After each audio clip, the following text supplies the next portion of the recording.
I want to get to Mamdani on The View. The things he said in the past have been inflammatory.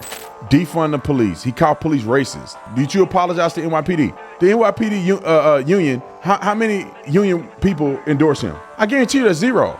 The guy wants to have government-funded grocery stores. Nothing that he's doing is going to work, and nothing that he said makes any sense. He wants to increase taxes, which he don't even have the ability to do. It's a pony show. I want to get to Mamdani on The View.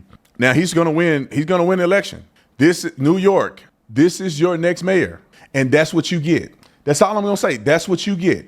Not enough conservatives ran for office because let me tell you this: where are all the conservatives that are intelligent, that can articulate themselves, that have a mission and a plan for success for New York that actually ran?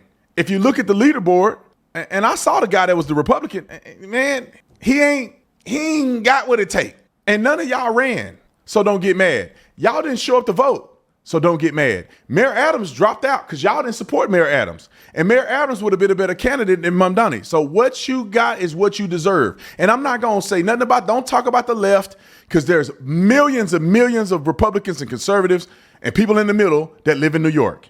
There's billionaires and there's people that can fund and support other candidates, but y'all let this dummy get through. Now, here you go. Roll the clip. Assemblyman, you're running for mayor of New York and not prime minister of Israel, but you've made inflammatory statements like calling Israel an apartheid state and questioning its right to exist as a Jewish state. Just this week, you were evasive with a reporter about condemning Hamas. Given New York has the largest Jewish population outside of Israel, why should voters who see this as a moral red line trust your clarity and judgment? Well, I really appreciate this question and an opportunity to just clear up, I think, a number of misconceptions. First and foremost, you're right. I am running to be the mayor of the city, and this city will be the focus of my administration, ensuring that we make this a city everyone can afford and everyone knows that they belong to. And also, millions of New Yorkers, myself included, care deeply about what's happening in Israel and Palestine. And so to be very, very clear, of course I condemn Hamas. Of course I've called October 7th what it was, which is a horrific war crime. And of course, my belief in a universality in international law is also the same set of beliefs that have led me to describe what's happening in Gaza as a genocide. Because what we see... What we see Hold on. I want people to explain this. Did we commit a genocide in Japan? Did we commit a genocide in Afghanistan? When people say this, I want them to also say, did we commit a genocide? Because we killed millions of people in Japan. Millions, 3.5 million. We literally, I like what we did. You know what I'm saying? Hey, you mess around and found out. I don't care what number of Americans you killed. 20-some hundred people in America, they lost their whole country. And then we ain't gonna talk about the residual effects of nuclear, the fallout, atomic bomb we dropped on them. Hey, that's what you get. In Afghanistan, you fly planes into our building. Hey, man, half of your, millions of people, or 400,000 people lost their lives. That's what comes with the territory. Why is it a double standard? That's the problem I have. Listen, y'all, getting rich in 2025 is actually way simpler than most people think. You don't need years of experience or a fancy degree from Harvard that leaves you in debt. You can actually start earning in a few weeks. Whether it's a high-paying job or you just wanting to launch something of your own, AI isn't just helpful anymore, it's required. Nearly every job today demands AI skills. In fact, people skilled with AI are 130% more likely to land opportunities than the rest. This weekend, you can join a 2-day AI Mastermind Workshop by Outskill. The world's first AI-focused education platform is happening this Saturday and Sunday from 10 a.m. to 7 p.m. Eastern on both days. By just attending 16 hours with the expert mentors, learners from Outskill have already built and shipped over 100 AI products, all with zero code and working revenue models of 4K to 5K. Now, normally this training costs about $895, but I partnered with Outskill to give away 1,000 free seats exclusively for my viewers. For the next 72 hours, that's nearly $900,000 worth of training, completely free. By the way, it's rated 4.9 out of 5 on Trustpilot, and it's highly credible. So what makes this different? Firstly, it's just a 16-hour short commitment. Perfect with someone with a busy professional schedule like myself. You also get free lifetime access to Outskill's exclusive paid AI community. So you can grow alongside 5,000 plus AI first professionals, and their AI learning dashboard is super seamless to navigate. which enhances your overall learning experience. Over 10 million people have already attended the training in the past year across different industries. And now it's your turn. During the 2-day live training, you'll learn over 10 powerful AI tools. You'll master prompt engineering, and you'll discover how to automate your workflow while building AI products without writing a single line of code. And if you sign up now, you also get exclusive bonuses worth $5,100 that includes a prompt Bible with 3,000 high-impact prompts on day 1 and a roadmap to monetize AI on day 2, and a personalized AI toolkit builder if you attend both days. Limited seats are available and they are filling fast. Grab yours now via the link in the description section. Also join the WhatsApp community to stay updated before the big blast. In Afghanistan, you fly planes into our building. Hey man, half of your, millions of people or 400,000 people lost their lives. That's what comes with the territory. Why is it a double standard? That's the problem I have. Well, say that America is committing genocides. If you're gonna say Israel's committing genocide, when how many people died in Gaza? How many people? You don't know and I don't know. The Hamas Ministry of Health, the Gaza Ministry of Health run by Hamas is telling you a number. And of course, they're going to be completely honest about every number of people, which they probably didn't even know how many people died. And a foolish part of this that everybody falls for is that how many people were combatants? They don't provide that number. How many combatants actually died in Gaza so far? How many women and children, out of the women and children, how many children were 17 years old and 16 and 15? Give me the age range of the children that actually died in Gaza. How many of them were associated or affiliated as a combatant? And I'm talking about the males that are 16, 17, and 18 years old. Where the number at? They don't have that number. How many children have died? They don't have that number. They just give you a wide number with no verification and tell you that that's happening, and then everybody go on and believe it. Roll the clip. A war crime being answered with war crimes. And what we see is every single hour, the Israeli military killing a Palestinian child for close to 2 years. Hold on. It's a horror that every single hour they're killing a Palestinian child. Are you saying that when they're striking Hamas, a terrorist group hiding behind that child, that a child inadvertently gets killed? Is that what you're saying? Why do they only bring up a child? They act like children are independent from their parents, as if children are living in this area and Israel is just attacking this area with children in it. Well, when a child died, normally you would think that the parent would be dead with the child. Why don't you mention them either? They just mention children because they want to get your emotions involved. Every minute they're killing a child. Show me a video of them killing a child. Directly and intentionally killing children in Gaza. Show me a video of it. You will never find a video of the IDF targeting the child on camera. They got cameras of the buildings going down. They got cameras of all this other stuff. They got video evidence, allegedly, of all this other stuff. You have never seen an IDF soldier intentionally attack a child. And you guys believe a terrorist group. So when you see a child that's been hit, that's been blown up, you don't know what circumstance that actually came from. But you believe a terrorist organization anyway. Many New Yorkers feel so deeply. And my job, I can't stop that as the mayor of the city. I can make clear my own values, my own commitments. And it is a value and a commitment to humanity, to safety, to justice for all people that extends to everyone, Israelis, Palestinians, and everyone else across the world. And recognizing that people do disagree with you. Absolutely. I am one of those people on some of these points. Absolutely. So. And that you're disagreeing with me doesn't mean that you shouldn't be in this city or you shouldn't be celebrated and part of the city that I'm trying to lead. And I think that's the other part of growing up as a New Yorker, learning that disagreement and difference is part of what it means to be here. And I want to be a mayor, not just for the people who voted for me, not just for the people who agree with me, but every New Yorker. And that means that if a New Yorker disagrees with me about Israel, I'm still fighting for them to make sure that they can afford this city, be safe in this city, and see the city as their home. Back in 2020, you called for defunding the police, something you've since walked back. You also called the NYPD racist, anti-queer, and a threat to public safety in 2020, but now agree they deserve an apology. You initially refused to denounce highly charged rhetoric related to Israel, then later said you would discourage its use. How can New Yorkers trust you and not be concerned that consultants are getting in your ear to get you elected, but you still hold all of those? Well, they can rest assured that it isn't consultants in my ear. And I think this is another part of, to be a young person looking to lead is also to leave the opening for growth and understanding. And I can tell you, growing up in this city, I thought often about safety and justice, and I saw how justice was often left aside, whether it was the Central Park Five, whether it was Sean Bell. I'm gonna let him finish. Central Park 5? Really? Y'all gonna let him get away with the Central Park 5? Okay, go ahead. whether it was Eric Garner, whether it was watching the news of Michael Brown, and then in 2020 to see the murder of George Floyd, it felt as if there had never been a wider chasm in my life between those things. Hold on. Y'all, I'm trying not to stop, but we got to address this because he said Central Park 5.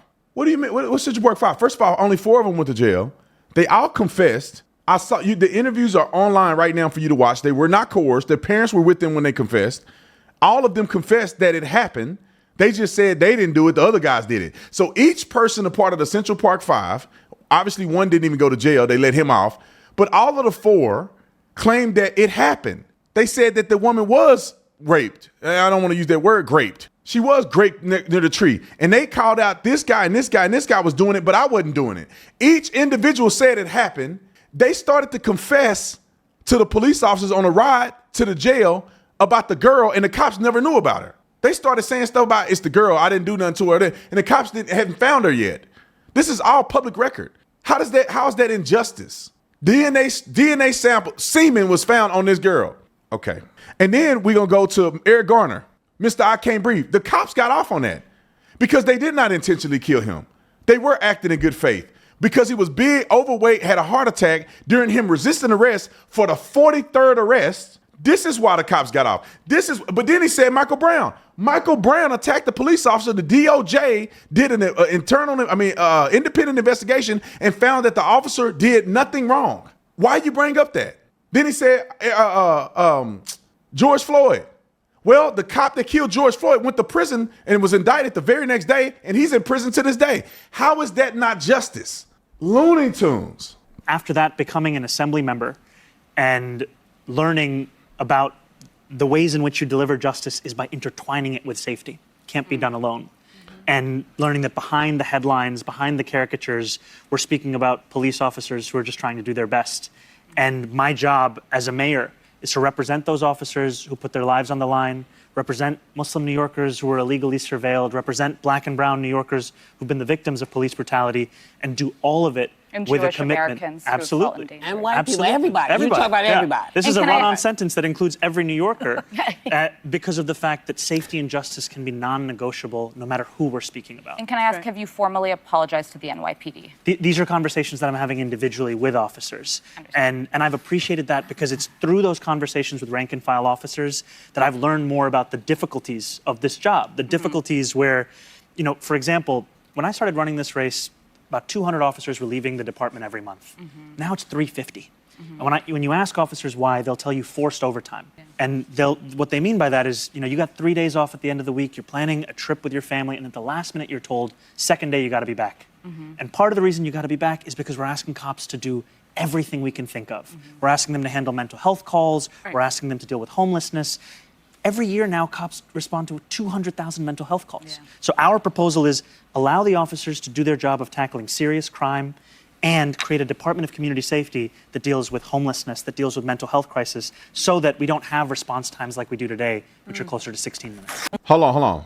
I can't let them get away with this. And it's fine. They don't push back on them. That's why I'm here. Most cops are not leaving because forced overtime. They're leaving because morale is down and people like him defunded the police. People like him shame police officers and they don't want to do the job no more because it's not worth it anymore. You can't do your job effectively without people calling you a racist. They leave the police officers out in the middle of the street getting bludgeoned and stuff and nobody gets prosecuted. That's why cops are leaving. It's not forced overtime. Man, you get forced overtime, you're making a lot of money. Forced overtime. Maybe a few have said that, but he said they're leaving 200 a day. Now they're leaving 300 a day. No, dude, you want to replace officers with healthcare workers because you're not saying we're going to have a hiring increase. You're not saying cops, you shouldn't leave because we're going to relieve the stress and we're going to have better call times. That's not what he's saying because these mental health calls are going to continue to go on. And mental health calls a lot of times deal with violence. I was a cop. You can't just send a regular person to a mentally ill person because they don't call the police majority of the time because somebody is seeing stars. Somebody's hearing voices. They call the police. No, they're not. This crazy person with mental illness is either suicidal, they've committed a crime, or they're violent. That's why people call 911. And we show up and have to deal with the incident. Send a regular person out there with a person in a mental health crisis. And when they become violent, what are you going to do? You're going to need the police to be there. I'll give you guys a very fair strategy that Tucson police did when I was there.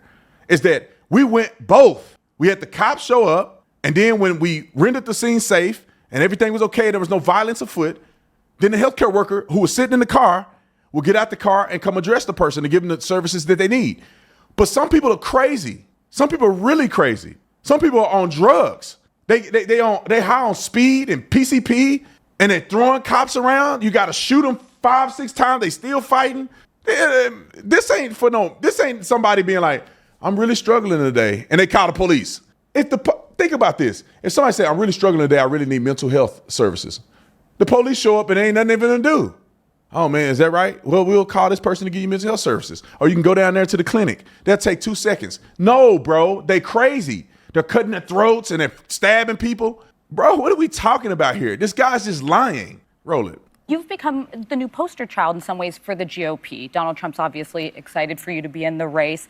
Even members of your own party, like Leader Schumer and Hakeem Jeffries, both New Yorkers, have been reluctant to endorse you. Kamala Harris gave what I would call sort of a tepid endorsement. Why do you think members of your own party have been hesitant to embrace you at this juncture? The governor of New York, though, endorsed you. She did. And what I would say is that Donald Trump is going through the stages of grief. First, it was denial. And he was trying to do everything he could. He was looking at polling. He was calling Cuomo. He was publicly speaking about how he wanted to narrow this race. And he's gotten his first wish. He's gotten Eric Adams out of this race. But now he's going through acceptance. And what I've been really excited by is the endorsements, like you said, Sonny, from not only Governor Hochul, not only from Majority Leader of the State Senate Andrea Stewart-Cousins, Assembly Speaker Carl Hastie, Attorney General Tish James that we were just speaking about, but also the fact that I wouldn't be sitting here with you if it was endorsements that made all of the difference. It was the people of the city. But Chuck Schumer and Hakeem Jeffries are trying to win the midterms, win back the House and the Senate for Democrats. So why specifically do you think they're hesitant to endorse you? You know, I can't speak to their thoughts and their interest in this. What I can tell you, however, is that what we have built in this city is also an indication of what politics can be. You know, oftentimes after the November general election, we heard that young people were leaving the Democratic Party. They were getting disinterested in politics. And we built a campaign where we said, what if we treated them with respect and not condescension? What if we asked them what they needed in the city? We made the top 3 highest performing age groups all under the age of 35. That's something that we haven't seen in this city before. That needs to be at the heart of our politics across the country. Thank you. I know you guys, it's like I'm speaking to an echo chamber. Maybe some of you guys are not privy to what's going on, but like, now here's 2 things. The things he said in the past have been inflammatory. Defund the police. He called police racist. He didn't reject that. Did you apologize to NYPD? No, I'm talking to individuals. No, you need to apologize to the entire police department. How many NYPD people endorse him? The NYPD union, how many union people endorse him? I guarantee you that's 0. The guy wants to have government-funded grocery stores. Nothing that he's doing is going to work, and nothing that he said makes any sense. He wants to increase taxes, which he don't even have the ability to do. It's a pony show. However, if somehow Mamdani gets into New York and make it a better place, I'm not going to be mad. Billionaires are not going to be mad. They're going to move back. But the problem is these people are propped up. They're woke, just like AOC, and people are putting money behind them. They're good, slick talkers, and they're saying a lot of rubbish. He's not going to do anything for New York based on the things that he said and his mentality and belief systems. You think law enforcement and first responders appreciate this guy? No, he's a nut job. But he's saying the right things like Joe Biden did to get elected.